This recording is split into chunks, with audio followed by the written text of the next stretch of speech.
I'm Joe Giglio for NJ Sports Now on this Friday, May the 22nd. It was 17 years ago today, May 22nd, 1998, that the New York Mets pulled off a heist and transformed their franchise. The trade for Mike Piazza from the then Florida Marlins went down 17 years ago today. The Mets sending Geoff Goetz and Ed Yarnall and Preston Wilson to Miami to reroute Piazza, who had been a Marlin for just, about 10 days, less than a couple of weeks. He was down there in Miami after being traded from the Los Angeles Dodgers, where he started his career. Now you think back, Piazza, the career he had, what he did with the Dodgers, with the Marlins, with the Mets.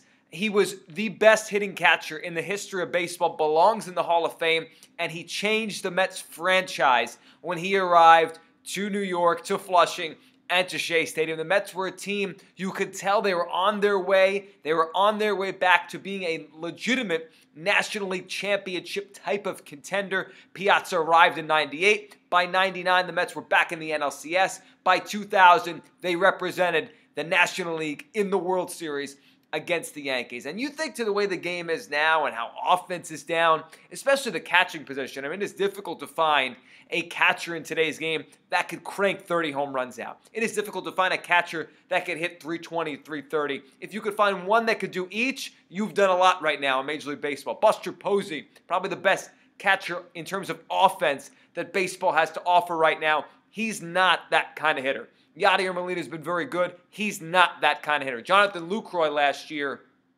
for the Milwaukee Brewers, fourth in the MVP. He's not that kind of hitter. That kind of hitter does not really exist in Major League Baseball right now. Piazza was very, very rare in terms of being able to hit like a special player, but still play catcher. And no, he wasn't Johnny Bench. No, he wasn't Pudge Rodriguez, but he was a transformative offensive player, and he was transformative for the Mets at that time as they were on their way. He was the missing piece for that Mets team, a guy that could come in and bat in the middle of the order and take control of the lineup and be the guy they built that team around in the late 90s into the early 2000s. And now, the Mets have been around since the early 60s, and you think about their history and the great players that have worn their uniform, whether it be their whole career or just for portions of their career. Piazza's on that list, with Strawberry, with Gooden. You could throw Reyes and Wright, and of course, some great pitchers over the years. Tom Seaver. Maybe before it's all said and done,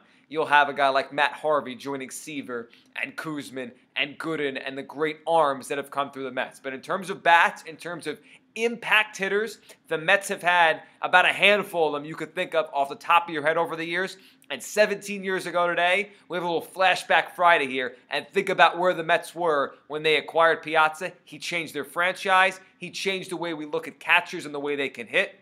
And he certainly was a big part of a baseball team that went from mediocre to tremendous and a championship caliber team seemingly overnight with the arrival of the great Mike Piazza. I'm Joe Giglio for NJ Sports.